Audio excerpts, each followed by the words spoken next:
G'day guys, welcome back to another FairDinkum episode. In today's episode, we've been honoured to have Sheikh Bahdon on to discuss all things related to Ramadan, how best we can honour this esteemed guest.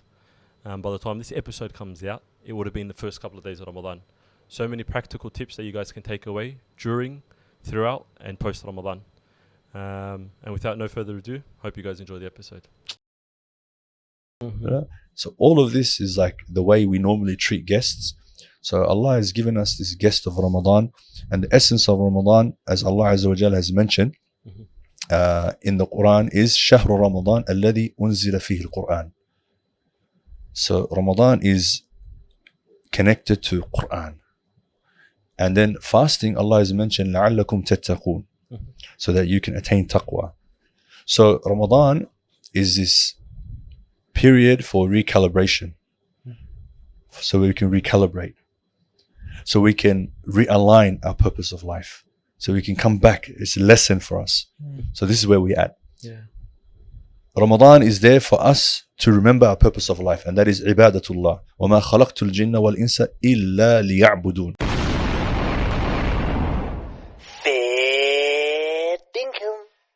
But speaking of time, it's been quite a while. Assalamu alaikum, Sheikh Bahdon. Welcome again to the FairDinkum podcast. Just to start it off,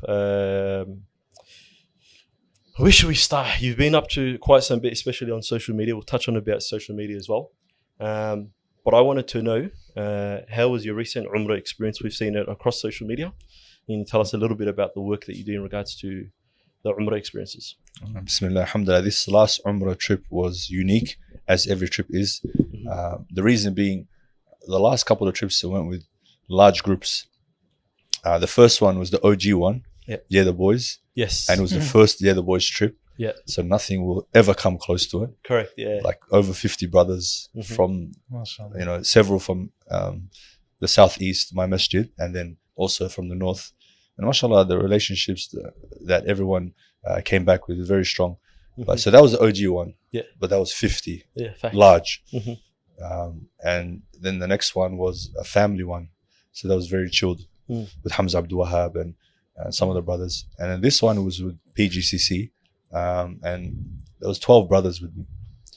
So subhanallah, every single one of us spent quality time with each other. And quality time, as you're all aware, is a love language. Gary Chapman speaks about it in his book. So we all came back with the sense of love for each other, and that's part of brotherhood. So this one was unique, alhamdulillah. So I see the benefit of going with a small group. At the beginning we think, we need a market, we need to promote it, we need to get a large amount, 20, 30, even more, we accommodate for even more. But it's more intimate that way, isn't it? Yeah, exactly. That's what I can definitely say. And it gets captured through the videos that you guys take as well, Allah Mubarak. And now, like the da'wah that's been done on social media, especially within the community, it's gone to a whole new level, even like with the videos that you do.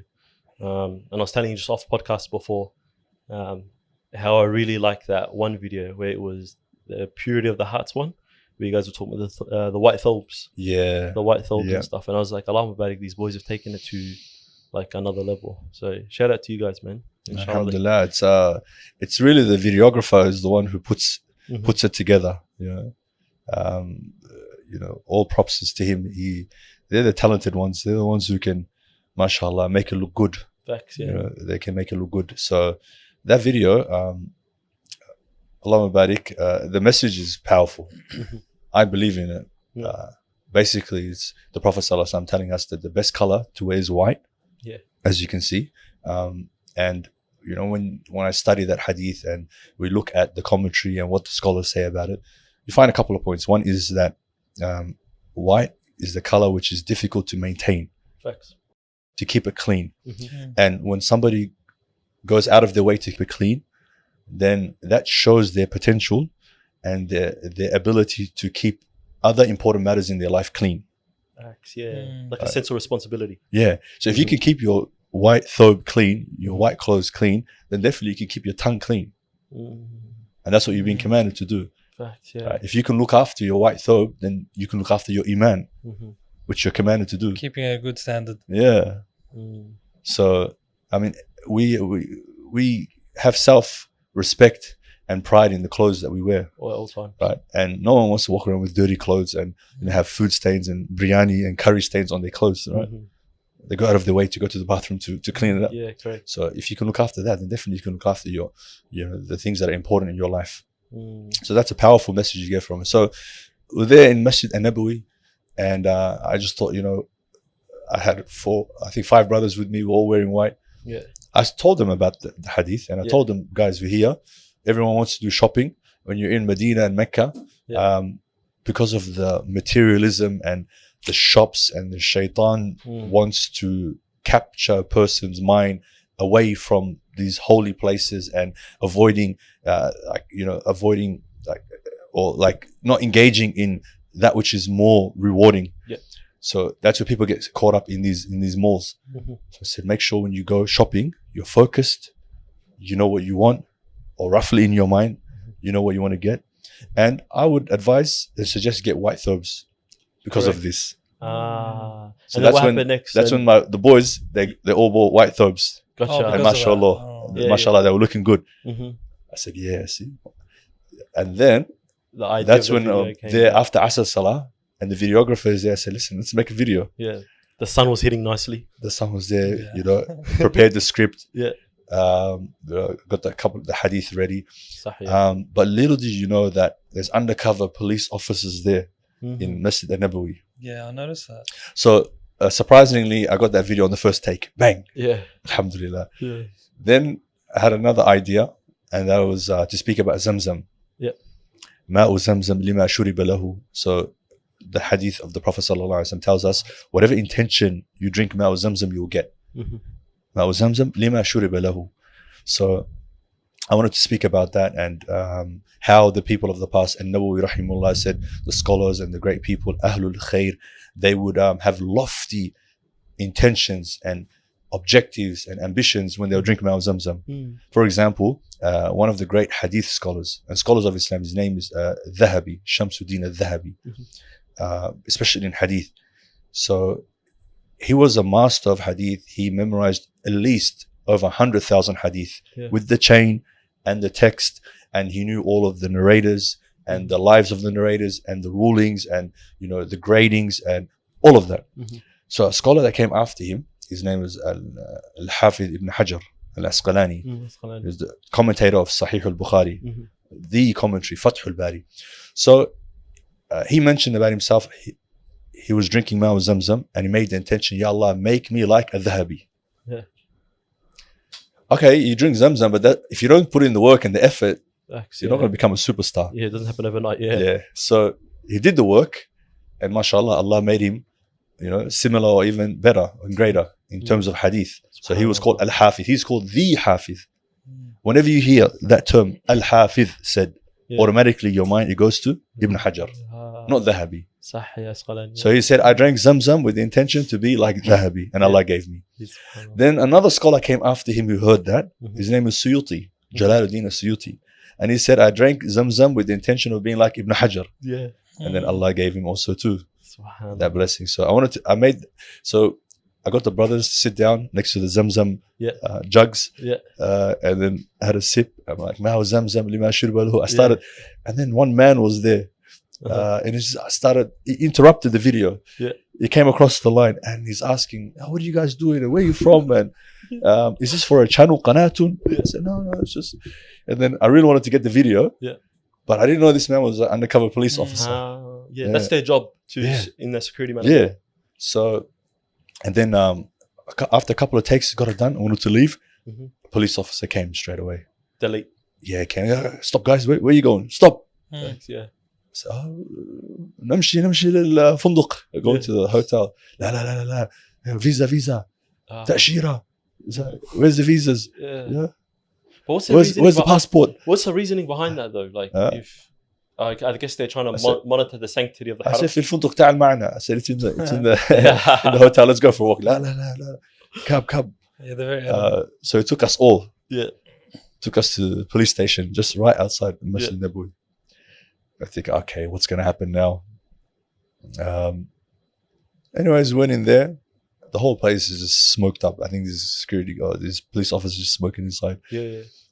So They took my phone and the cameraman, his phone. Yeah.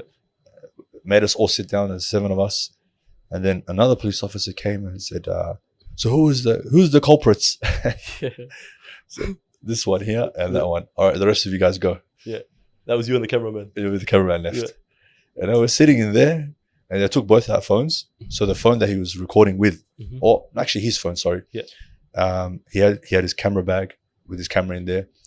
So he's like, he had another phone with him. He's like, "Man, this is a mad story. Let's record this." I said, "The recording is what got us here. And we're at the police station and you want to record in here?" No chance. I said, "No chance, nah.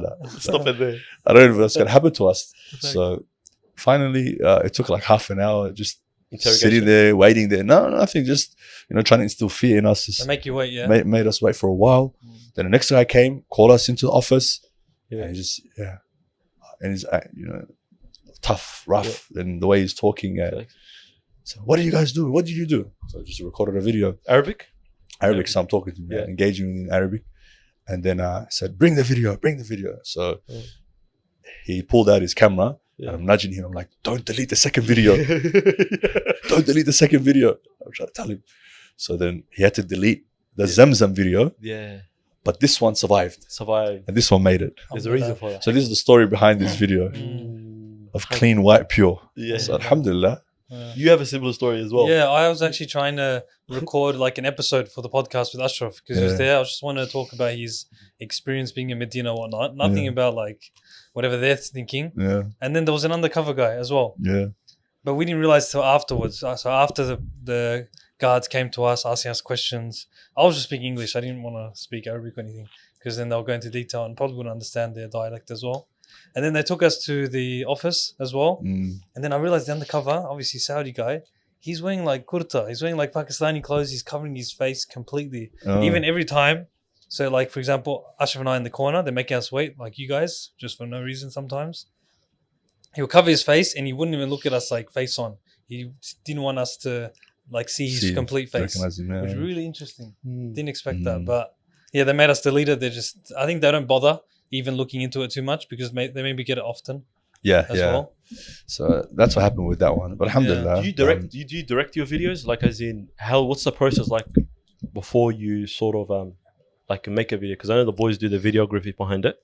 And obviously you pick out the topic that's going to be spoken about. But I also see that you take it to an extra step where there's like an emphasis or there's subtle meanings. Like let's just say the Zamzam one where you're actually at Zamzam. It's also the appearance rather than what's also just said. How's that process come about?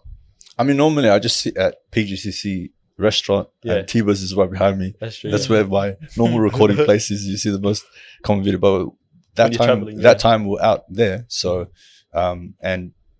these are things I've come across and read about the scholars in books. So I just thought it makes sense if you have actual Zamzam. Yeah, correct. We're here. Facts. It should be a good video. Why not then and there? Yeah. So I know how social media is and how the little extra in the ordinary makes it extraordinary. That's true. Does that happen a lot for you? Like something will be happening with the brothers or a class and you think, okay, there's an idea. Does it happen too often, or do you feel like it's when it feels natural? I mean, it's natural. It's natural because once من كانت له فكرة ففي كل شيء له عبرة. As it's mentioned, that a person who has this idea in their mind, for example, if you want to buy a car and there's a certain car you're looking for in specs, let's say you're looking for a RAV4. Every time you're driving down the road, every time you see a RAV4, all of a sudden it pops up. Yeah. Have you seen that before? Experienced that before? 100%. Yeah, so that's where if you have a fikra, if you have an idea in your mind, then like things just, it's like makes a way. It just comes. So if you're focused on content and producing content and you're engaged and you want to, and the intention behind it is, inshallah, you can produce a far-reaching message. The Prophet sallallahu alaihi wasallam has said, "Al-kalimatu tayyibah sadaqah." A good word is sadaqah. Some of us, we don't have that much wealth to be able to give a lot of charity, but there's non-wealth charity. Meaning there's several ways that we can تعليم من لم يتعلم صدقة, as Mu'adh ibn Jabal radiallahu anhu said, teaching somebody who doesn't know is a form of charity. So me, one role that I have is I'm a teacher. I teach Islamic studies, so I'm engaging in giving charity, inshallah. So there's many ways that we can benefit, and social media is a prime example, big platform, that we can utilize, where we can give a good message across. So now that's the idea in the mind. So then the next thing is, all right, how can I do it? How can I be efficient? How can I catch people in a nice way? That's where you have the hook, and then you have the meat, you have the message. So that's how I'm thinking now. Exactly. Speaking the language of the people. Speaking the language of the people. I started adding a little bit of rhymes, so I don't get carried away. A bit of poetry. A little bit, So I just sit at home, and wherever I am, the thoughts come to my mind. And sometimes if I do a khutbah and think, okay, all the social ills, and speak about different things, Sometimes controversial as well. Yeah, sometimes controversial to social media, which is good though. To people, exactly. Like I'll give you an example. The what was it? My money is my money. Your money is her money. No, the other way around. that nonsense that some people spit out. That sometimes influencers they come up with this, that the man's money is her money and her money is her money. Right. All right. This goes against Islamic teachings. So I wanted to make this video to highlight this wrong concept in the mind of people, right? That goes against Islam. And that is, the husband's wealth belongs to the wife, right? And the intent behind that small 30 seconds, 40-second reel was not to speak about the obligations that the husband has and the obligations that the wife has and the ideal marriage and what an ideal marriage looks like. And that takes time and several minutes and, a full lesson. We could talk about that, but the point was to highlight this. And I was a bit reactive because I've seen videos online where there's, these influencers are saying, and they have a big following, 100,000, 300, 500,000 followers. And when they spill this out, then it's like a responsibility and a job of somebody like myself. I feel like I'm in that position, that amana that I have to correct this misconception. Otherwise, what's going to happen? It creeps into the minds of people and then becomes normative Islam. This is what's normal. People think that this is okay. And then now in relationships, this is going to come up. And then the time comes for counseling, then I'm going to counsel the people and they have this problem. Whereas you could have avoided it. Well, so that's where the video said, my money is my money. Your money is my money. Yeah, that is actually very true. So they got some engagement. Some sisters, responded, reacted. Of course. But just on this point now, I would like to take the opportunity to mention, of course, every ideal relationship should be based upon grace, should be based upon, affection, love, should be based upon rahmah, should be based upon sukoon, peace, tranquility. And this is what the verse in Surah Al-Rum mentions. If you go to any nikah, you will hear this verse. وَمِنْ آيَاتِهِ أَنْ خَلَقَ لَكُم مِّنْ أَنفُسِكُمْ أَزْوَاجًا لِتَسْكُنُوا إِلَيْهَا. Right? لِتَسْكُنُوا إِلَيْهَا. Allah has given us this constitution of nikah, marriage, so that we can experience peace, tranquility through our spouse. So the spouse is supposed, sukoon is the opposite of haraka. Sukoon is motionless, to be still, right? You have a busy day at work, you come back, all of the hustle and the bustle, you come home and you experience sukoon through your spouse. That peace, that comfort, that tranquility. That's why the house is symbolizes stability. And so, so that's why it's unfortunate when people, they come home and they lack stability. Facts. So, لِتَسْكُنُوا إِلَيْهَا وَجَعَلَ بَيْنَكُمْ مَوَدَّةً وَرَحْمَةً. Allah has placed through this system, Islamic nikah, mawaddatan wa rahmah, strong affection. That is when the person loves the soul of their spouse. Not lust, when you just love the appearance and his boyfriends and girlfriends, the type of relationship of lust. No, it's mawaddatan wa rahmah, and mercy. So this is what Allah has mentioned in the verse of nikah, and these are prime objectives of nikah, and that's what we're supposed to live our life by. That's the ideal marriage. So a man is not supposed to look at, the hallmark of a man is supposed to be generosity. Right? ولا تجعل يدك مغلولة إلى عنقك ولا تبسطها كل البسط فتقعد ملوما محسورا. We are we are told in terms of spending, do not tie your hands around your neck and don't extend them out fully. This is figurative for don't be stingy. Yeah. And don't be so extravagant that you spend all your wealth. فَتَقْعُدَ مَلُومًا مَحْسُورًا. Then you end up maluman, blameworthy, because you don't have anything left. Yeah. And mahsura, you lack resources. You can't even take care of your family, for example. I feel that, yeah. So a man is supposed to be generous, and at certain times, generosity is supposed to excel. Like Ramadan. كان رسول الله صلى الله عليه وسلم أجود الناس وأجود ما يكون في رمضان. He was the most generous, and his generosity reached heights in Ramadan. Right? We should be generous as I'm talking about as a husband at times of Eid, times of traveling. When you're out and about, now it's not the time to budget and everything when you're traveling in the world. And so the hallmark of a husband is generosity, but at the same time needs to budget. Fact. So he's not supposed to be stingy and miserly that, if his wife bought something, say, all right, now, you owe me this. Yeah. Right. But at the same time, it doesn't mean now because he has full to access to it. Thank you. This is my point I wanted to get to. It doesn't mean now just because the obligation of spending and maintenance and finances upon him that the wealth actually belongs to her. That's the crux of the matter. The wealth doesn't belong to her.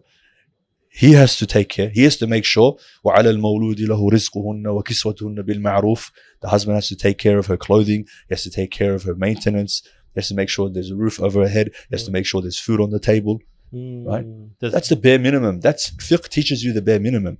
However, what is ideal is what I mentioned before. Fact, so that was the point of the There's video. like a fine line between providing and then after overly spending on the person to the point where you have no backbone in a sense. Yeah, if you go to Northlands every week and you're buying Prada bags and Gucci bags, good luck, man. You got nothing left. I'm gonna be honest, I kind of understood that video the same way too, because I was like, okay, then where do you draw? And I had this conversation. It's like, where do you draw that line between having that perception that I guess the husband or the guy in the relationship, whatever, is greedy? You know what I mean? Because it's like, okay, cool, I'm not getting everything that I want, But I guess nowadays society has made it, I guess, the new wave of Islam. Let me help our brothers and also our sisters and all of us. When it comes to spending, we are told, وَعَاشِرُهُنَّ بِالْمَعْرُوفِ, live with. So Allah is speaking on behalf, representing the wives, speaking directly to husbands, that you must live with them in a dignified manner, in a respectful manner, بِالْمَعْرُوفِ. And our spending has to be bil-ma'ruf. Now, what does this word mean? Ma'ruf. The Prophet ﷺ told Hind, the wife of Sufyan ibn Abu Sufyan.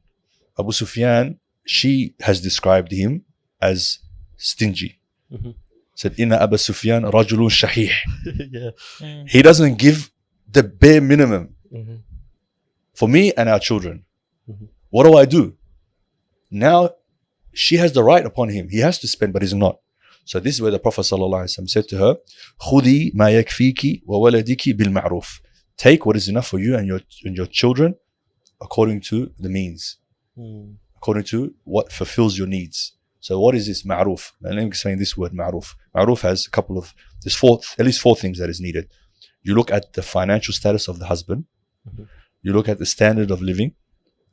You look at taqwa. And what is just common sense and reasonable and intellect. Four things. So it's subjective to where the person lives. If you're living in Africa and the amount of wealth and salary the person has and the standard of living there and taqwa and what is just normal, that's how much the man has to spend. That's true. There's no fixed amount. If you're living here in Australia and Melbourne and you earn 6 figures and more, and the standard of living, how much bread costs and how much rice, staple food, all of that, then for in general, for a husband to spend 1,000 or 2, that's easy for him. Correct. If he's falling short in that, then his akhlaq is falling short in his generosity. So that's how you understand. Yeah, correct. And that $1,000 is not the same as $1,000 in Africa. $1,000 a person. Yes. Or, So that is bil ma'ruf. Standard of living, financial status of the husband, not the wife. Taqwa and intellect. Aqal, what is reasonable, what is just common sense. 100%. Well, Bahdon, the reason we got you on today was to do an episode on the month of Ramadan. A guest that's upon us, that's knocking on our front door, that's around the corner. But for the listeners, if you do want a marriage episode with Sheikh Bahdon, leave us a comment and we'll more than be happy to accommodate to that, inshallah. So engage with this video. Give us a like. Just give us a comment. We can do a marriage episode. This is a quick marriage teaser. We're not going to do it now. But this is a Ramadan episode. In line with FairDinkum tradition, what we usually do around about Ramadan time is we play the freshly grounded card game. It's a stack of cards, questionnaires, developed and created by Brother Faisal all the way in the UK. Freshly ground. Yeah, he's actually sent us some, but we can't. It's probably in the old studio or something along those lines. We used to have like a stack of cards, but don't worry, that's not going to stop us. We still got cards, questions prepared. Do you want to go first, Ali? Yeah, so we're going to ask you a few questions. تفضل. Going with it, inshallah. It's like a game where it's during the month of Ramadan. You can ask thought-provoking, Islamic, like deen-stimulating conversations. You know, أبشر. I think there's a Ramadan edition and there's a regular in It general. gives the opportunity for people to sit down and have deeper conversations, because maybe some people don't find the opportunity for it. So inshallah khair. So the first one I wanted to ask you was, how do you deal with pressure? How do I deal with pressure? Yeah. Good question. I've never actually thought about it. How do I deal with pressure?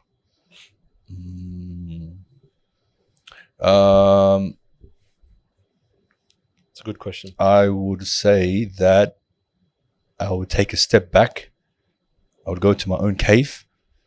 I'll try to sit down and see what's happening and analyze and break it down and think, okay, where's the pressure coming from?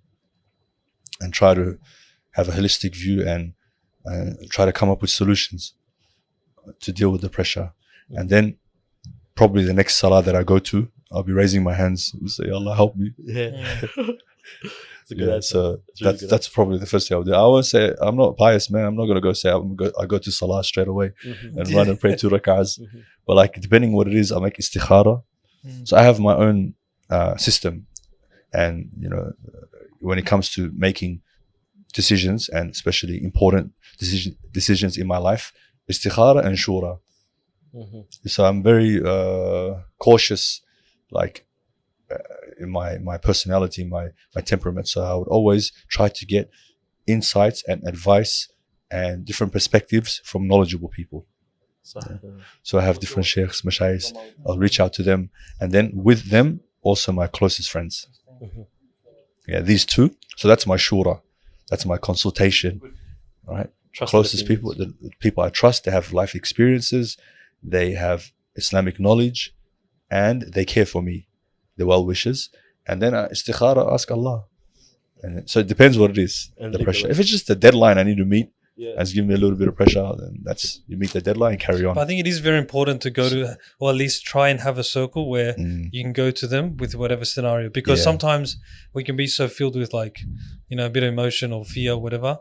It's hard to admit ourselves, but then when you get someone else to hear about it, they're coming from the outside perspective and they get to tell you exactly what. So maybe if you gave an example about something with pressure, it will help me. But pressure's also subjective. But they're meant to be quick bang general ones. You know what I mean? Sorry, but sufficient. That's how I am. My mind is programmed like that. Exactly. Some people don't even feel pressure. Like sometimes I feel the pressure till it's too late. You know what I mean? But my question: when was the last time you've given yourself permission to switch off? Giving myself permission to switch off. Do you ever switch off? No, I don't switch off. Yeah. Do you think people should be switching off? What does switching off mean? I guess in this scenario, switching off means taking a step back and not being in that rushed go state at all times. Oh, if you call that switching off, then I have that every week. Okay. I have my own time off. Yeah. Where I just forget about the tasks and the things I have to do. Take that time away. It's like an investment. And it helps me to rejuvenate. And that's even these going to the Haramain. This has been something that's new in my life. In the last year and a half, 3 times going. There's a great opportunity for me to be able to accordingly switch off and enjoy the holy, you know, sanctuary, and really come back rejuvenated, pumped. Yeah. Both mentally and so like that. And then I have my own mental relaxation. That's the way I phrase it. What is your own? Basketball. Yes. Beating somebody like you. Winning and sweating. These 2 things. So cracking a sweat, competing, Yeah. and then with the competition, I like to win. Mm-hmm. So this is my mental relaxation. 100%. So if I get away and if I can get to play some basketball, or not just basketball, but just compete. Yeah. Because if you say, all right, if it's just exercising, going to the gym and running on a treadmill, that's not mental relaxation for me. Facts. Correct. Yeah. Yeah. So they need a little bit of competition. The internal competition as Yeah. well. So once I do that, that it's like, I You feel know, good. you know, I can relate to that as well. Because Yeah. even me personally, the times which I switch off the best Yeah. is when I'm playing basketball, when I'm doing like fighting jiu-jitsu, because at those times I'm not physically on my phone, Mm. and for some reason I lose, and the podcast as well. When I'm in a long, stimulating, beneficial conversation, I lose the concept of time. That's like my version of sort of Mm. like switching off, where there's no concern like, oh, what's happening next and this and that. It's like we play to enjoy it, and you know. Okay, I must add then, if you just said switching off and you lose the concept of time, then engaging with a book and reading something and learning something, especially something new. Yeah. So I have lessons, classes, revising, preparing. That's not something new for me. Okay. But learning and coming across something new, the excitement, subhanallah, that's where they say, Yeah. أهل الليل في ليلهم ألذ من أهل اللغو في لغوهم.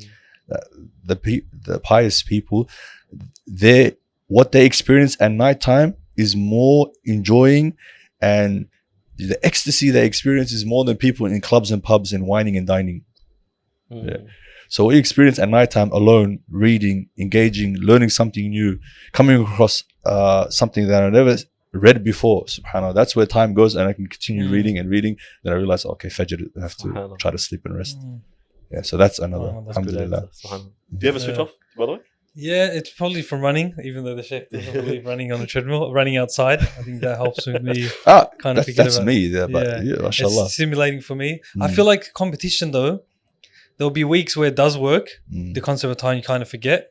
But then there's times when you do play competition, the emotions come out. And sometimes the wrong emotions. So I feel like that, yes, your concept of time is forgotten, but you know, the wrong emotions come out. It's not really the switching off type you're looking for. I've got over that since my teenager days, you know. Yeah. The wrong emotions. I was a sore loser when I was young. Yeah, it would take away my sleep. Not sure. It would take away my sleep. Yeah. I was at nighttime, sit there, analyze what's going on. Why did we lose? Why did I lose? How'd you get over that, by the way? Well, it was only the akhlaq of Islam and, you know, Okay. learning seerah of the Prophet sallallahu alaihi wasallam. And this is just it's not something, it's not a highly ambitious, you know, engaging, act that, subhanallah, should take my sleep away. No. Yeah. If you think about it, it's just worldly life we live in, a bit of enjoyment. Why am I Tossing and turning. overcomplicating something which is simple? It's just fun, amusement, entertaining, sport, Social. Yeah. So subhanallah, so realizing, putting things in its place. Yeah. That's what I mean by Islam helped me deal with it. And akhlaq, you know, I say it from the khutbah. Sports brings the worst out of people. When you're talking about It does. the emotions, I've seen it overseas as well. Yeah. the true colors of a person comes out. That's Yeah. always true. Correct. So I always say we should never cross the line when we are playing sports or whatever we are doing. You can't cross the line. This is your friend that you respect, you speak nice to, mashallah, and all of a sudden, when he's on the opposite team, you want to start throwing haymakers because you're losing, or you got slide tackled, or you got your ankles broken. Come on. It changes the thingy. But something that obviously is of important matter is Ramadan. And often we hear the analogy that that Ramadan's a guest, and like any other guest, when a guest does arrive at your place, you plan ahead, you treat it with respect, you prepare yourself. And by the time this episode comes out, it'll probably be the first week of Ramadan. So the whole idea of preparing ahead and planning just might have passed, But could you just touch on what is the true essence of Ramadan? What is the true essence of Ramadan? Ramadan is that platform to nourish our impoverished soul. So you imagine this man who's susceptible to diseases and illnesses, and his soul has been, or his physical health rather, his health, he hasn't been looking after it, eating poor dieting, quite sick. And then all of a sudden, this guests come. who said, you know what, I'll take care of you, all your needs. I will take care of all of your illnesses, your sicknesses, right? I will feed you. I'll give you all the food that you need.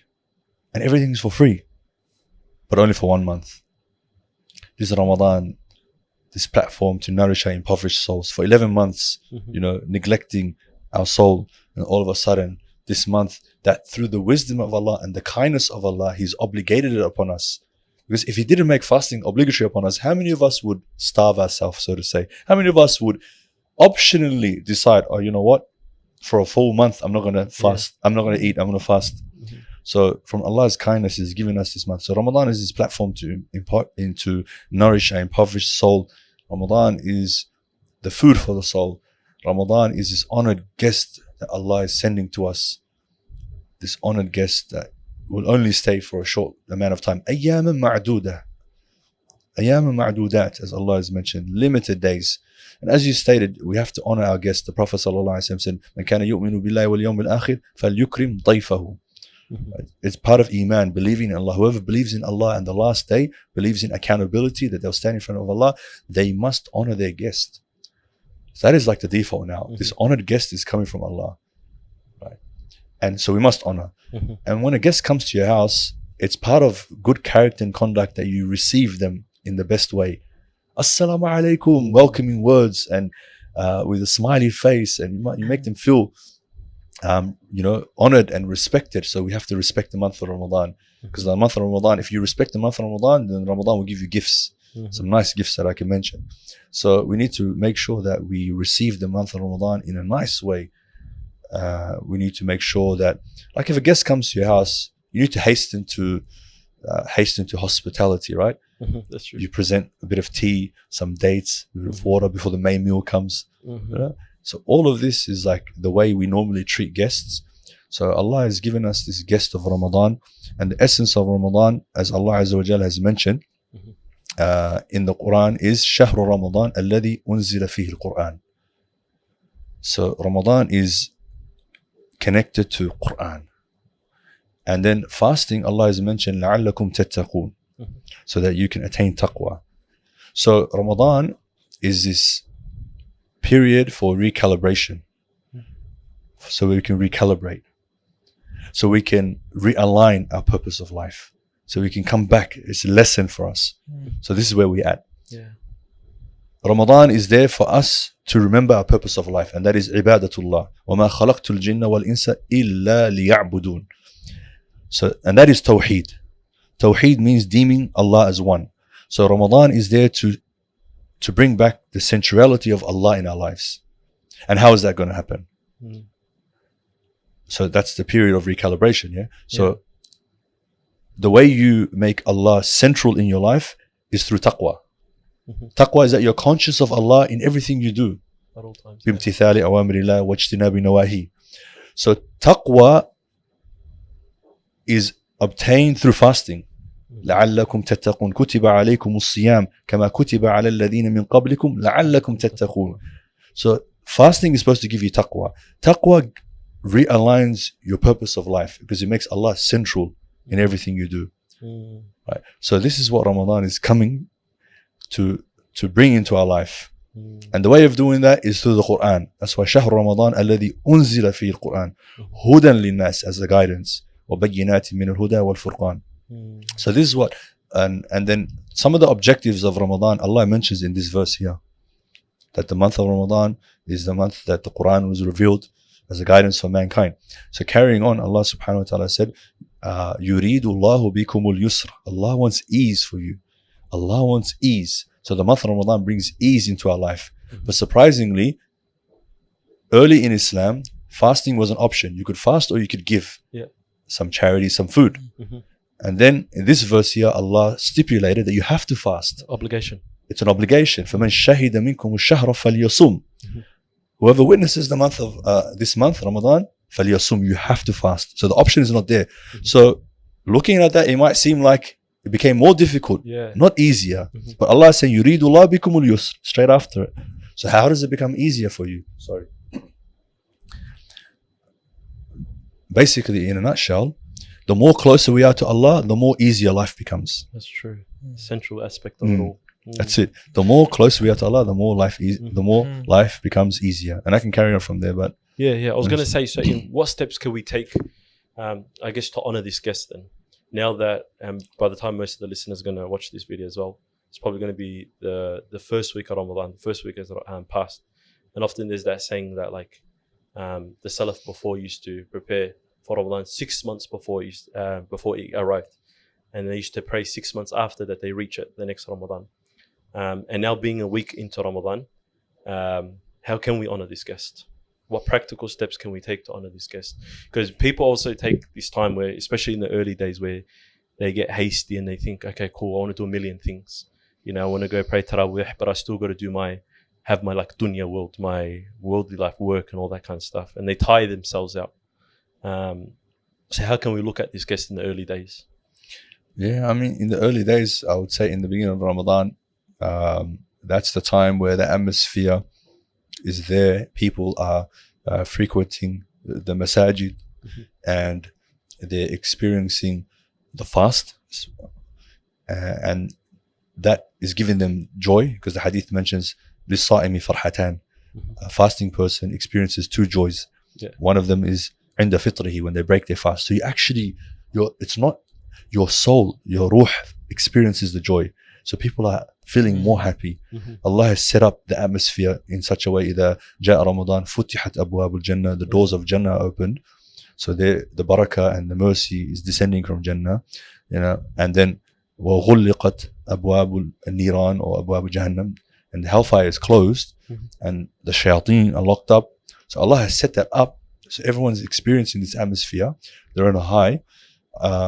So I would say continuing that and avoiding spiritual burnout, and really try to focus on what you want to achieve from the month of Ramadan. There's no point in having all of these lovely goals that are several, but then leaving the month of Ramadan and haven't achieved them. One thing I've been thinking about, and what I want to personally try to achieve in the month of Ramadan, to test myself, challenge myself. I'm supposed to keep it to myself, but it's worth mentioning to make sure that my Quran time is more than my screen time. Nice. It's a practical goal. Very practical. It's one thing you can focus on. Imagine you leave the month of Ramadan and your Quran time is more than your screen time.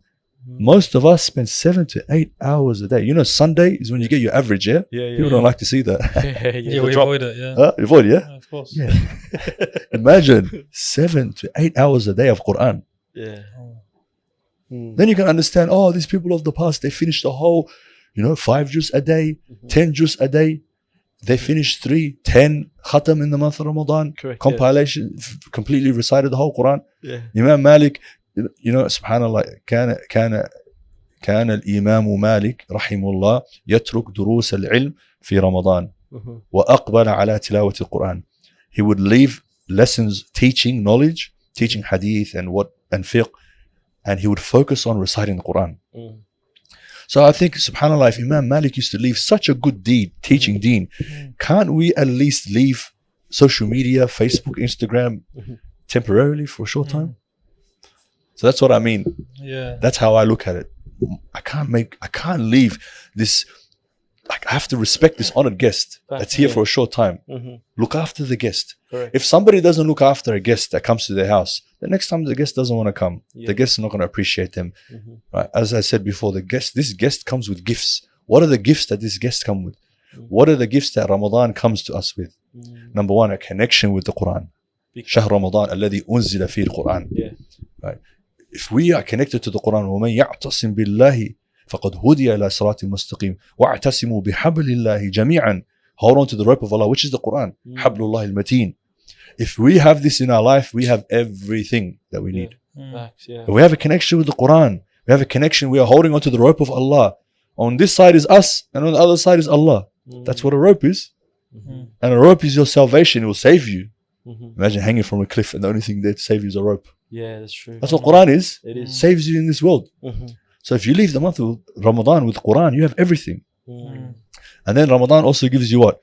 من قام رمضان إيمانا واحتسابا غفر له ما تقدم من ذنبه. من صام رمضان إيمانا واحتسابا غفر له ما تقدم من ذنبه. Whoever fasts in the month of Ramadan, whoever stands up in the nights of Ramadan, Allah will forgive their sins. So you live with forgiveness. let's look at forgiveness in this way. Imagine a person who had a fatal illness, and the percentage of people that recover from that illness is very small. And all of a sudden, this person is cured. What do they have? They have a fresh start in life. Or let's look at a criminal. Yeah. A criminal who came out of jail with no parole and no bail. And guess what? Clean slate with no records. When we sin, we have a record. كلا إن كتاب الفجار لفي سجين. In this dungeon. وما أدراك ما سجين. كتاب مرقوم. ويل يومئذ للمكذبين. So what's happening is when Allah forgives us, He cleans the slate. The sins are forgiven. Right? So that's a fresh start. Basically, forgiveness is a fresh start. Yes. So Ramadan gives us, this is another gift He gives us. Another gift that Ramadan gives us, subhanallah, is this joy I spoke about. Every time you break your fast. One joy I mentioned is breaking your fast. The second farha is عند لقاء ربه, when you meet Allah. Allahu Akbar. Subhanallah. Right. So Ramadan gives us this joy. What else does Ramadan give us? Multiplication of deeds. One deed is times by 10. Yeah. You know, من جاء بالحسنة فله عشر أمثالها إلى 700 until 700 وإلى أضعاف كثيرة والله يضاعف لمن يشاء. So multiplication of deeds. It's a blessed time and deeds are multiplied. What else does Ramadan give us? This is when we honor this gift, this guest. Yeah, when we honor this guest. Ramadan also gives us Laylatul Qadr. خير من ألف شهر. The previous nations, Nuh alayhi salam, his people lived, not just his people lived, he called them to Allah for ألف سنة إلا 50 عاما, 950 years, calling them to Allah. So they lived for 1,000 years. Yeah. We don't live for 1,000 years. Barely. أعمار أمتي بين 60 و70 وقليل منهم يجاوز ذلك. We live for 60 to 7 years, and a few of them, very seldom people pass over that. So we don't have that many years to of ibadah. But Laylatul Qadr خير من ألف شهر. The ibadah, the worship in Laylatul Qadr is more than 80 plus years. Correct, yeah. So we have this special gift. What else does it give us? Lillahi utaqa. Allah emancipates and frees every night. Allahu Akbar. Allah knows how many people from the hellfire. So freedom, certificate, you know, emancipation from the hellfire. Throughout the whole month. The whole month of Ramadan. Hadith al-Tirmidhi and Ibn Majah. So subhanallah, the whole month, you know, people are being freed from the hellfire. You know, so many gifts this honored guest comes with that we need to respect and appreciate and honor. Correct. You know, with coming to, like, you know, all these gifts in Ramadan and trying to prioritize your own time versus respectfully your family's time, community's time, because I think we come to a time now where we prioritize a lot in terms of community, you know, inviting people over, getting invited out to places as well. Where do you find the balance with finding your time and also still being in the community, still taking your part, still being invited to families? This is you personally. How do you find the balance between the two, or even if there is a balance? Yeah, And it's as well, you're a community leader as well. yeah. So I've got responsibilities. So in the month of Ramadan, well, sometimes I give time to people and others, and then I miss out. But I know I have a formula that I believe in, and that is Wallahu fi auni al-abd ma kana al-abdu fi auni akhi. Allah will continue to help someone as long as they continue to help another. So when you're in the service of people, Allah will look after you and take care of you. So I know it's a time where we're supposed to maximize and utilize the opportunity of gaining as much good deeds. But when you're in the khidmah and the service of others, that's also a great deed, right? So, like, we just had a volunteer meeting last weekend, and I was telling all our brothers and sisters, mashallah, good turnout, that look, our job is to make sure that we set up the center and the masjid for everyone to come so they can have a good experience. Right?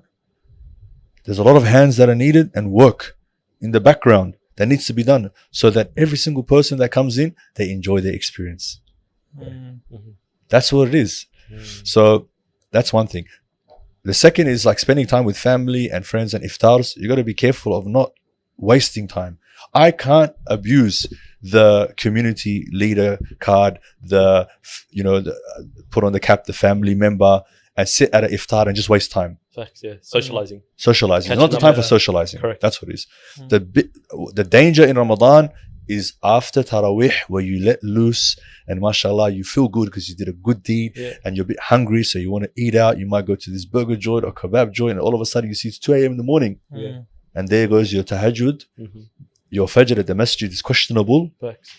And that barakah in the morning is also probably out of the window. And this is where you got to be careful. So you need to be vigilant, aware, alert, on your guard, like a lion who's about to hunt and is aware. That's Ramadan. You don't want, this guest is there.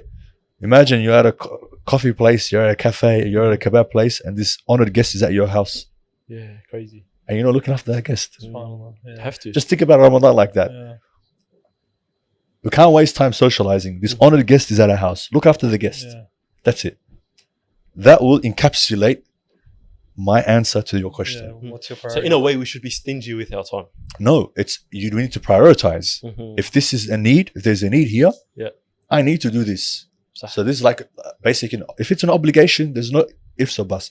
Honoring the guest is there, but this is an obligation. I must do this. Yes. Yeah. You can come across to people like that, Yeah. but at the end of the day, you know yourself what you're doing. You're prioritizing your time. What's more of a priority? Yeah. Then in a way, would you also say, because obviously how you said Ramadan is the month of attaining taqwa, that in this month, it's also associated as the month of isolation, and where we draw back and like have that self-reflection and try to find to redefine our connection with Ilahi. Yeah. So every single one of us should have daily, not just Ramadan, should have our own cave, our own free time, alone time, because of the many benefits. Yeah. Isolation. Yeah. So that should be part and parcel of our life. Standard. It's standard. Yeah. Yeah, correct. Hassan al-Basri rahimahullah said, your private life should be more beautiful than your public life. Thanks, yeah.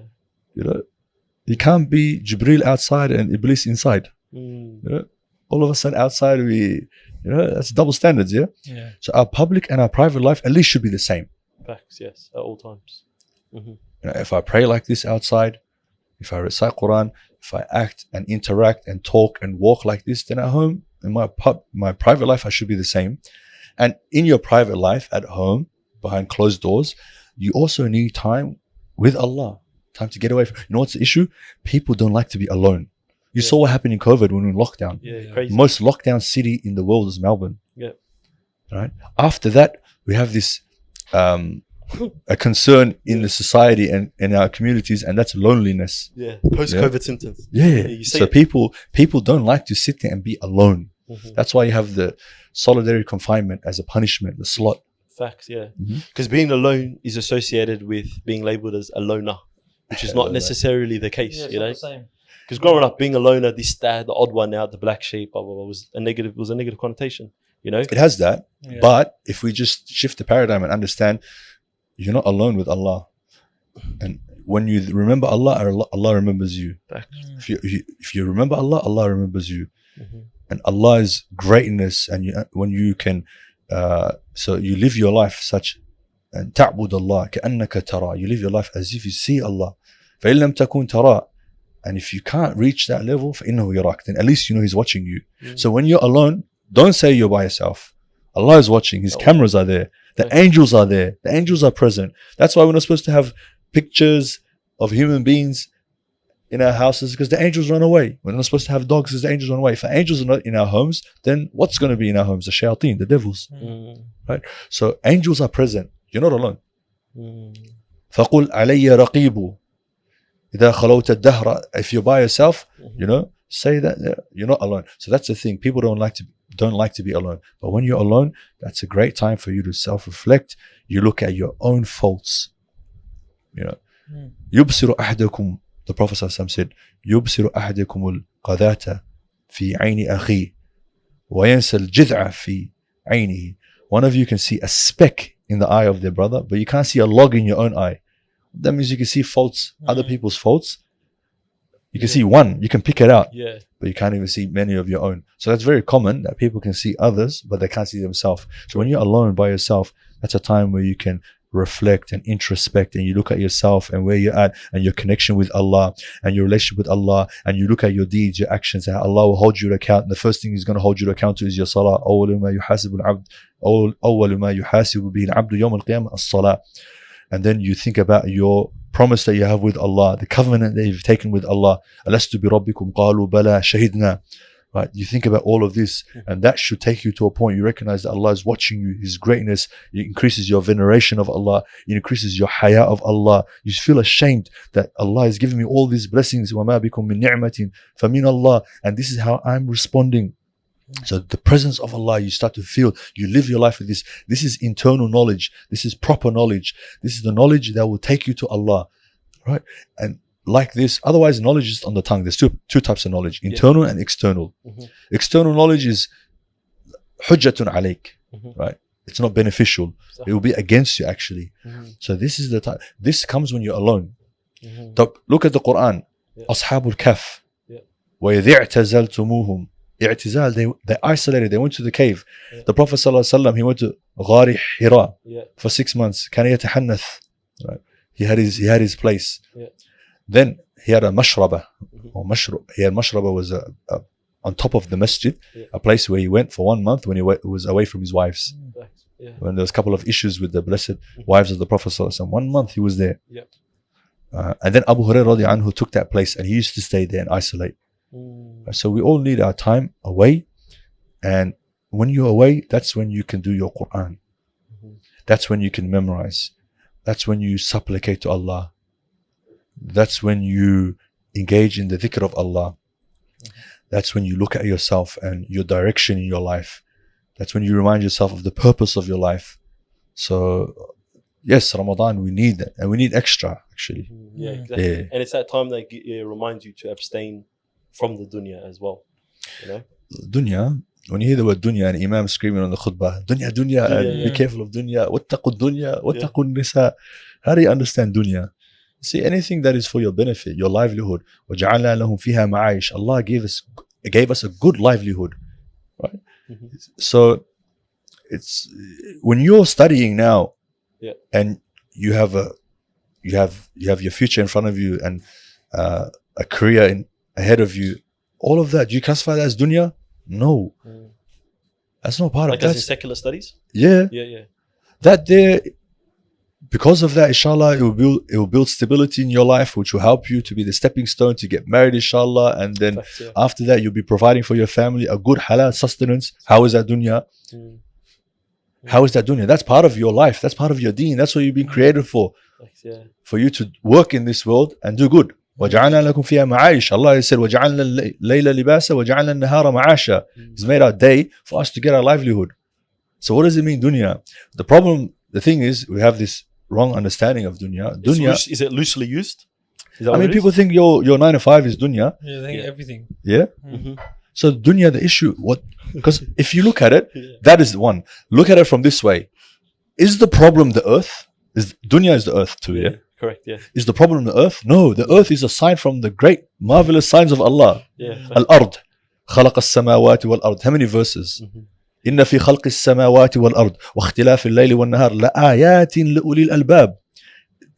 Verily in the creation of the skies and the earth and the alternation of the day and the night are clear signs for the people of intellect. So we're not, الدنيا ملعونة, the worldly life, the dunya is cursed. It's not the earth that is cursed, right? And it's not your livelihood that you're searching for that's cursed. So what is it then? The problem is when the love of this worldly life and staying here and prioritizing this worldly life, that which is fani, that which is temporary, the fleeting nature of it, and then the luxuries of this world, the comfort of this world, being attached to this enters the heart. This is a sickness called the hubb dunya. Hubb dunya, this is the problem. This is where the Prophet ﷺ said, be careful of this. Right? So people don't want the hereafter.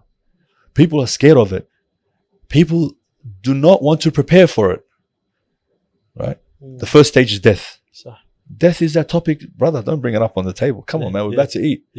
People don't want to talk about that. People are not focused in terms of their hereafter and preparing for the hereafter. Why? Because they have the love of this worldly life in their heart. Correct. That is the problem with dunya. So we need to shift our focus from dunya to akhirah, from this worldly life to the hereafter. And if you do that, then your study and your work has meaning and purpose now. Yeah, facts. Yeah. The temporary aspect of the dunya. Yeah. So even like in Ramadan, it's still focus. It's not dunya. It's akhirah. What you're doing is akhirah. You going to work is still connected to your akhirah. Yeah. You know, look at the people that can donate 10,000, 50,000. Facts. We need them. Yeah, we need them Yeah, in the community. They're the ones that when the time comes, we need to build a masjid. Yeah. Yeah. You look at these people that are well established, and mashallah, their focus is the hereafter. They have a special bank account, not Commonwealth Bank, but they have another bank account that they're putting their sadaqah in. And they will see that on the day of judgment. وَمِمَّا رَزَقْنَاهُمْ يُنْفِقُونَ. Allah speaks about them at the beginning of Surah Al-Baqarah, that these are people who have belief. الَّذِينَ يُؤْمِنُونَ بِالْغَيْبِ وَيُقِيمُونَ الصَّلَاةَ. Yeah? وَمِمَّا رَزَقْنَاهُم يُنْفِقُونَ. Right?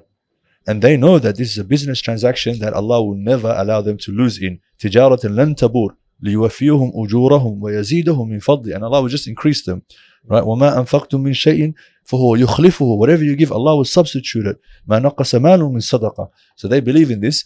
But mashallah, this person here doesn't have much, and this one has more. This one gives $1,000. This one gives $100,000. Yeah. But the point is, we need these people. So, but what did they do? Allah opened up the doors for them. They put in the hard work. They became successful in terms of the worldly life and their salary. And now, mashallah, they can give back more. Facts, yeah. So that's still connected to the hereafter. That was my true. point. I just wanted to speak Especially in the about last dunya. 10 days when there's the whole fundraisers and stuff. Fundraisers, Yeah. PGCC, we push out. Yeah. You know, that's the time of the year where I have to stand up and say, my dear brothers and sisters, you know what we are trying to do. You know what we have done. This is the time and need. The project. Yeah, we go to the projects, we go to the community. And mashallah, we have a very generous community. You know, there's a lot of khair in the ummah, and especially the Muslims, they show in Ramadan, mashallah, they dig deep. They literally dig deep into their pockets. Facts, yeah. and they help the good causes. And that is an aspect of Ramadan as well, sadaqah. As in, I don't know if you can just touch on that in a little bit as well. The last part of Ramadan, giving charity, you know, often forgotten about. I personally, I wouldn't say not forgotten about, because I think from my experience there, and you know, imams and mashayikh, they push for the last 10. They remind us, you know, to give, because you know, imagine you give charity on the night of Qadr, Laylatul Qadr, then it's multiplied, huge. You know. So yeah, these are hacks. You know, a businessman looks for opportunities to really gain profit. You know, if there's a season of profit, and then we all had opportunity, and then you didn't take it, you can only blame yourself. True? Of course. True. Yeah. So that's one aspect. And then just in general in sadaqah and giving, I've thought about this. This is my own personal reflection after observation, that throughout the year we should just save a little bit for Ramadan and just give it. During that time, yeah. Yeah, I don't know how many people think like this. That's the first time I've heard that. Yeah, it's a great idea. Throughout the year, save a little bit. So when the time comes and there's a good cause and a need, you know what? You've got a little bit there already. Correct. Say yes, Bismillah, I can. And it multiplies as well. You know what happens? You won't become a chartered accountant when the cause is there. You start thinking about, man, if I give this, but then I need this. I'm planning this. You know it's aside for you. Yeah, because that's what happens. You know, there's 2 angels that descend every day, and they make dua, 2 du'as. They say, the first angel says, Allahumma a'ti munfiqan khalafa. The first angel says, Ya Allah, whoever gives, you replace for them. You give them a substitute for what they have given. Whoever gives, Allahumma a'ti munfiqan, the one who gives, khalafa. And the second angel says, Allahumma a'ti mumsikan talafa. Ya Allah, and the one who withholds, you give them destruction. Talaf. Yeah. So every day, ما من يوم إلا وملكان ينزلان. So every day you have these angels that are making these proclamations, these du'as.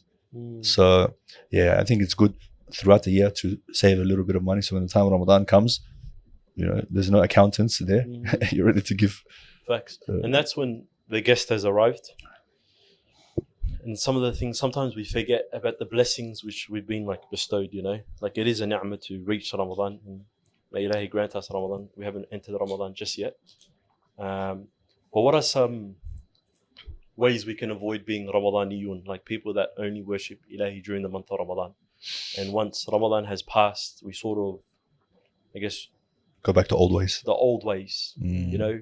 Like sometimes I think it to myself as well. Like I try and do a conscious, like at least one habit. You know, you said before, more time than Quran, more time reading Quran than my screen time. There's like little things, you know. Like last year I said to myself, like I might bleep this out, but I'm gonna join a duksi, you know, because I wasn't at a duksi, I wasn't learning Quran, you know. I said this Ramadan, after this, without a doubt, whether online, in person, you know, Ilahi made that easy for me, because then we had a duksi that was opened up with shout out to Musti, shout out to Hamad Quran Institute, Mustaf Sharif, mashallah, my boy. OG, man, shout out to him. And Ilahi like opened that way, and alhamdulillah, I've kept that habit consistent, and every Ramadan I try to do that, whether it's something small, so then at least when Ramadan has passed, I can at least say I've done one thing and I've kept it. What are some ways we could also do it? Or not even we can do it, what are some ways that you do it yourself as a person, Sheikh Bahdon, you know? Yeah, so recently I've been reading Atomic Habits of James Clear. So I find it really banger book, by the way. Yeah, it's a really enjoyable book. Yeah, I can't believe it's not there. And in there it just speaks about habits, atomic habits, speaks about goal setting, speaks about goals and the nature of goals and how we look at it and how we should shift, you know, our perspective on it and rather look at identity. So we're very outcome based. In Ramadan, we might say to ourselves, you know what, this Ramadan I want to finish the Quran. A person might say, I want to double my salary.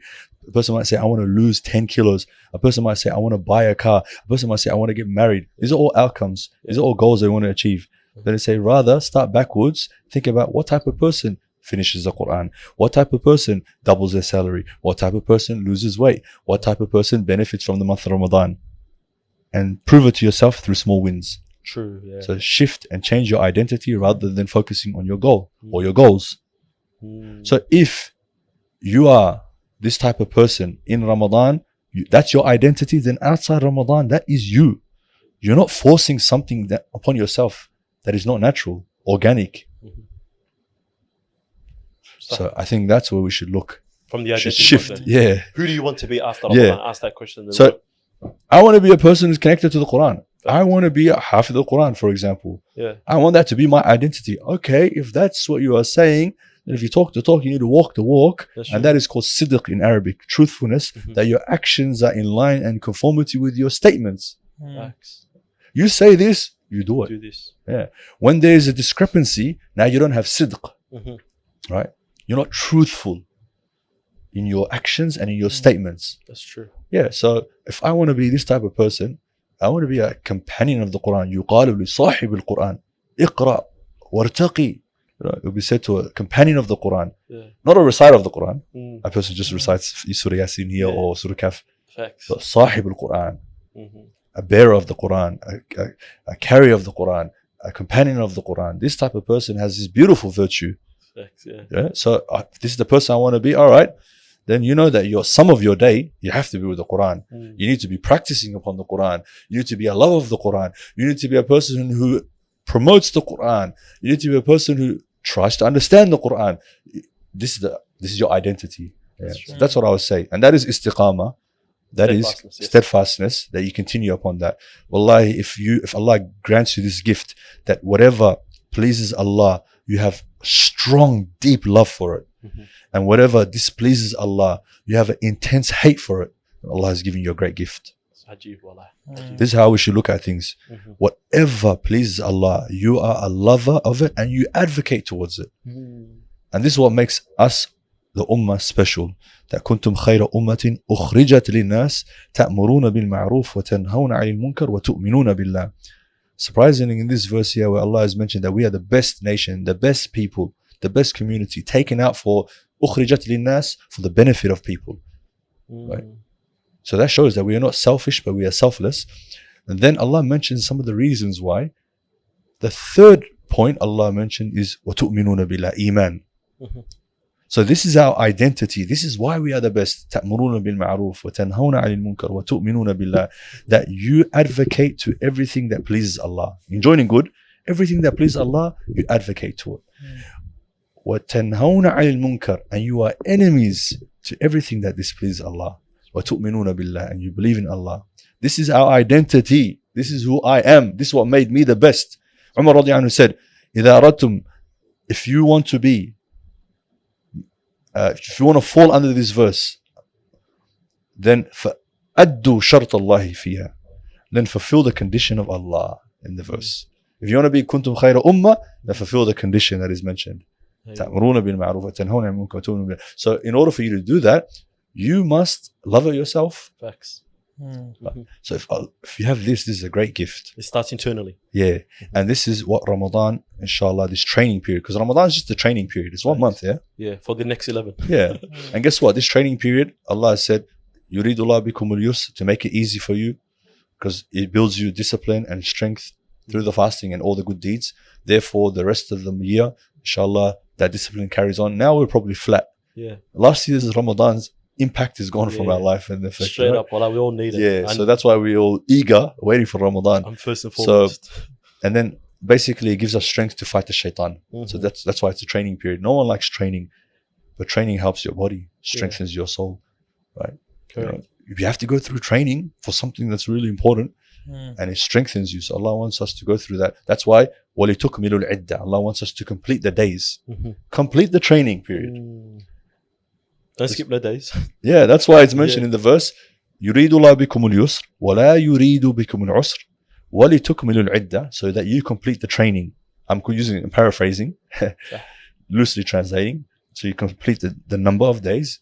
وَلِتُكَبِّرُ اللَّهِ, this is what we have to leave Ramadan with, and that you magnify Allah, you glorify Allah, you pronounce His greatness. Allahu Akbar. See what happens on Eid day after we finish the training. What do you hear already on Instagram? Allahu Akbar, Allahu Akbar, Allahu Akbar. Streets, everyone's saying Allahu Akbar. And the point is to internalize Allahu Akbar. Allah is the greatest. Allah is greater than everything, greater than my job, greater than myself, me, greater than everything. We're supposed to internalize that, because the one who didn't internalize that was Iblis. Ana khayru minhu. He did not say that Allah's command is greater. خلقتني من نار وخلقته من طين. He justified. So we're not supposed to justify. When it comes to what Allah loves, we don't justify. We don't say, oh, maybe this, maybe that. No. Allahu Akbar.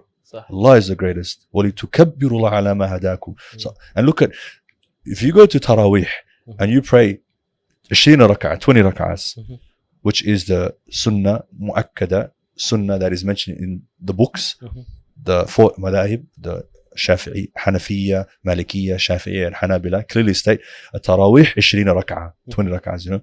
I know in the north there's not many places that pray 20 rak'ahs. Not many. But it's okay. Inshallah, get there. Shout out so, Faulkner though. Yeah, so when you pray 20 rak'ahs, how many takbirs are you saying? Subhanallah. I kind of too many, too many throughout the salah. Yeah. Allah has given this extra beautiful ibadah at night time to internalize Allahu Akbar. Time after time, Allahu Akbar, Allahu Akbar, Allahu Akbar, throughout the whole month of Ramadan. وَلِتُكَبِّرُوا اللَّهَ عَلَى مَا هَدَاكُمْ. And then on the days of Eid, we just keep saying Allahu Akbar, Allahu Akbar. And then وَلَعَلَّكُمْ تَشْكُرُونَ, so that you can be grateful. So you can be grateful for all of the blessings Allah has given us. This is what Allah is mentioning in the verse of Ramadan, Shahr Ramadan. These are the objectives of Ramadan that Allah wants us to take out the month, to make our life easy, to have a connection with the Quran first, to make our life easy, for us to complete the training, for us to internalize Allahu Akbar, and for us to be grateful to Allah. And hopefully gain taqwa. Allahu Akbar. SubhanAllah. Just a couple of light-hearted questions due to time. First one, Sheikh Bahdon, you personally, everyone has some sort of regimen, some little quirky hack or thing they do during Ramadan. Mine is coffee, is all green lights, regardless if it's suhoor, if it's iftar. At all times I have my coffee, you know. What are some quirky little things you have during that month of Ramadan? Maybe like a specific, like a breakfast at suhoor time, or something in line with the sunnah. Yeah, I like to have a light breakfast. Not breakfast. Yeah, Suhoor. it is a breakfast in a way. Yeah. So the suhoor is a must. Yeah. Yeah, suhoor. تصحروا فإن في السحور بركة. Yeah. We shouldn't leave suhoor. صح. That's one of the advices, inshallah, for all of us. صح. Suhoor has barakah. In the commentary of this hadith, Hafid ibn Hajar has mentioned that when you wake up for suhoor, then it gives you a great opportunity to be awake at a time when generally people are not awake, and you can engage in dhikr and istighfar. You know, the last 5-10 minutes, we should try to engage in istighfar. Right. Of us at the time of suhoor, yeah. Yeah. كانوا قليلا من الليل ما يهجعون وبالأسحار هم يستغفرون. Ashar, the time of suhoor, they're making istighfar. Allah is describing the muttaqeen. So it gives you opportunity to make, and you know, the golden time dua is accepted. Allah calls out, من يدعوني فأستجيب له. من يدعوني فأستجيب له. من يسألني فأعطي له. من يستغفرني فأغفر له. As we know, so it's a golden time of dua being accepted. So that's just one benefit. And you know, they say an angry man is a hungry man. So when you're angry and when you're hungry, then your true colors can come out, and anger can come. So suhoor helps to deal with the hunger. Therefore, it gives you better character and conduct, and it removes bad character and conduct throughout the day. First, suhoor is important. So I have a light suhoor, and I make a decision. If I'm tired, then I won't have coffee. Okay. But if I'm not tired, then I have coffees to continue to keep you energized throughout the day. But the last 10 nights, try to push, have coffee. You know, if I'm tired, then even a Red Bull, which is not advised, but still, you gotta get through. We ask. Well, that's personally. We ask our guests this question all the time. Yeah, but what's your go-to coffee, by the way? Like Ramadan. Nowadays, Ramadan. Like not Ramadan. Like as in, you're going to a cafe right now. In Ramadan, you know what I mean. The last year's Ramadan, the cafe, the restaurant, I would get a short black before Tarawih. And then that's what I started having. After Tarawih, you going to sleep? Yeah. Well, not straight away. Yeah, obviously. Winding down. Yeah. And then try to get home as quick as possible. Last year's Ramadan, my baby was like 4 or 5 months. Yeah. And I think according to the description and the symptoms, she was going through sleep regression. Okay. So it was very tough. Yeah, you felt it too. Yeah. So, you know, I learned a special way of putting her to sleep. And it would take maybe half an hour to an hour sometimes. Well, I love Bahdon. Could you imagine that I'm so eager to sleep early, to wake up early and benefit. But this little one doesn't want to sleep. So how does that feel? You can't do nothing about it. She's not sleeping. Try everything. So have to hold her up here. And then when she's about to fall asleep, then bring her down here. And then all of a sudden she decides, I want to be up again. They bring her up here. They need to walk around with her. So I was going through that. It was tough. But alhamdulillah, I got through. Now she sleeps throughout the whole night. So that's what happened. Try to get home and try to sleep. The coffee doesn't affect the night sleep. During the day, try to recite Quran in the morning, and then try to have a nap if needed. If I don't have too many tasks and too many things, depending on the day, but a little qaylula, because you have long days. I would advise everyone, Muslims, take off the last 10 days. If you work, you have annual leave, focus that in Ramadan is more better than a holiday in Bali. Because if you get free time in Ramadan, especially the last 10 days, if you can do i'tikaf as men, mashallah, it takes it to another level. Make sure i'tikaf, you don't also waste time there too, because the whole point of i'tikaf is to be devoted to Allah and not be socializing, wasting time. So the last 10 days, if you get off even more than that, mashallah, that's what you call nurun ala nur, fabiha wa na'imat, you know. So having a nap, people who work 9 to 5 and you got to get up early, they have time slots that, you know, they find maybe in the morning and then after work, or before dinner, or after, not dinner, like before Maghrib, after Maghrib, and then just before Taraweeh.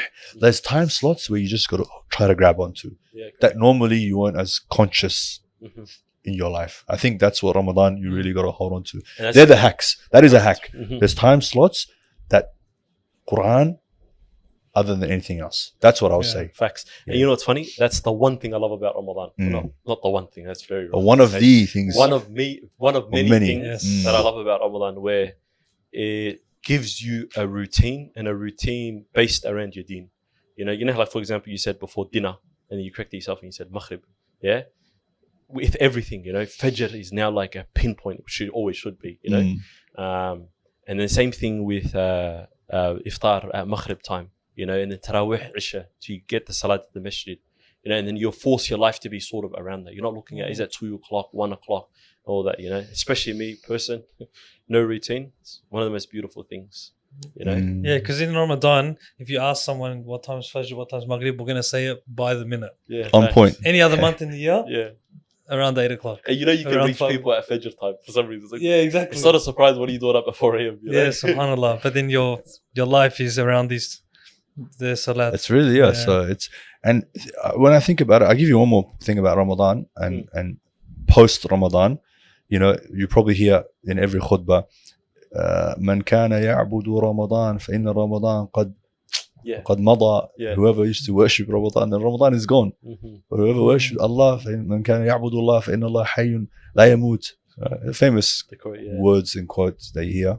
So post Ramadan, look at Allah's kindness. So one thing is, try to think about how Allah is kind to us, that He set up Ramadan and He's made an obligation upon us to fast, and we have all this extra to fix our life up.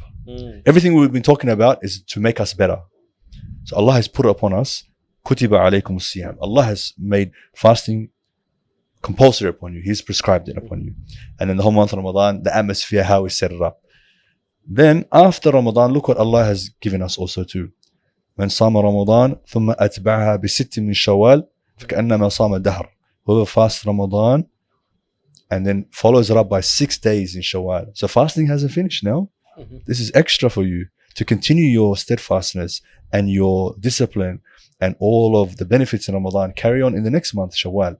من صام Ramadan. The wording is whoever fasts Ramadan. What that means, if you missed some days in Ramadan, you need to make up those days first, complete Ramadan, and then you do 6 days. So that really applies for women who missed 7 days because of their menstruation, for example, or if you're traveling, as you understand what I mean. Make the days up first. And then after that, then comes the next month, which is a holy month from the Ashhur al-Hurum, which is Dhul Qa'dah. And then the following month is Dhul Hijjah, which is Hajj. And then you have Walayal al-Ashr. You have the first 9 days of fasting. They're the best days, and the best nights are in Ramadan. The Laylatul Qadr is the best night, but these are the best days. And then you have Arafah, and then you have Eid. And then when that finishes Dhul Hijjah, you have the new Islamic year, which is Muharram, which is the best month for fasting, voluntary fast. So Allah has already set this up for you after Ramadan. Post-training. The training that we've been training for this whole 30 days. Bang. Yeah, so that's Allah's system and Allah's kindness. Inna Rabbi latifun lima yasha. How do you fit physical exercise? In Ramadan? Yeah, obviously it's not your forefront in terms of your priorities. Yeah. No, I barely. I don't exercise in Ramadan. Yeah, when you can. Yeah. I mean, like I have some what do you call it? Some cables at home. Yeah, okay. Nice. Those are the compression cables. Like the resistant bands? Resistant bands. Thank you. I've got them. So, you know, it's smart that you keep them in eyesight. So then it's easier. It's easier, yeah. So, you know, I try to do that, and then have a couple of dumbbells. But I don't really. That's not important for me. In the month of Ramadan, I sort of, because that becomes a focus for some people, you know. Yeah. So if a person knows themselves, they go to the gym. All right. If you used to do a 1 hour, 50-minute session, drop it to 40. Yeah, you don't need that much time. Yeah. Get in there quickly. Just enough. Yeah. Do your session, you know, after hours or whatever is suitable for yourself. But I think just really. Yeah, tired of it's not. You won't say being stingy and greedy, but it's being really trying to utilize the limited time that you have. So extra frivolous activities and things that are just don't weigh. They don't have the same value. And what can have the value? What can you put on this side to what Ramadan's giving you? Right. Very little, nothing. Thank you. So that's where prioritization is important. Yeah. So I'll maybe do a 15-20 minute quick, you know, whatever it is, session, crack a sweat, have a shower, and then carry on. With your day, that sounds good. Yeah, it works. Yeah. What about in terms of food? So I'm thinking just more of like if you're leading Tarawih, Yeah, Are I you can't conscious can't of eat. this in iftar time? I can barely eat. Yeah. Last year leading Taraweeh and also this year. So, man, the meal you have Minimum, is yeah? and mashallah as Imam you get invited to a lot of iftars. Yeah. Facts. So my focus is I got the Quran that I need to recite. Leading Salah, I can't be burping and The whole time, yeah. You Have know, you ever there's had a- an experience where you just felt super hungry and like, you know what? Bismillah. nah, unless I'm not reciting that night. Okay. Yeah. Correct. Yeah, So it's too if risky. you're reciting, or any hafiz who's leading Taraweeh knows you can't have a normal meal. Yeah. Everyone else is eating their iftar Interesting. and having the meal that they have, and iftar, subhanallah, that's another thing, man. We've got to be careful. The eyes are hungry, yeah? Yeah. Yeah. If you go to Coles when you're hungry, you end up shopping more than what you actually needed. Facts, 100%. Yeah. Yeah. So what we put on our plates, the amount of wastage and of food in Ramadan, Yeah. and you go to restaurants and you see these plates, Allah musta'an, Yeah. that is not allowed. Mhm. That is, it's actually despicable. It's a despicable sight that Yeah. wastage increases in Ramadan when you have over 700 million people in extreme poverty in the world, Mm. according to the World Bank in 2024. Like that is not, that is not fair. Mhm. So yeah, so one thing I've been trying more and been big on recently is having smaller portions. Yeah, That's the having same- smaller that's- portions. So I've been preparing myself. You know, I gave a khutbah a couple of months ago in Rajab. Rajab is the month of planting the seeds. Mm. The month of Sha'ban is the month, you know, Shahr Rajab, Shahr Zar'i, or Shahr Sha'ban, which we're just finishing now, is Shahr Saqi. That's when you water the seeds. And Shahr Ramadan, Shahr Hasad, that's when you harvest. Yeah. You know, so we're supposed to be ready now, trained.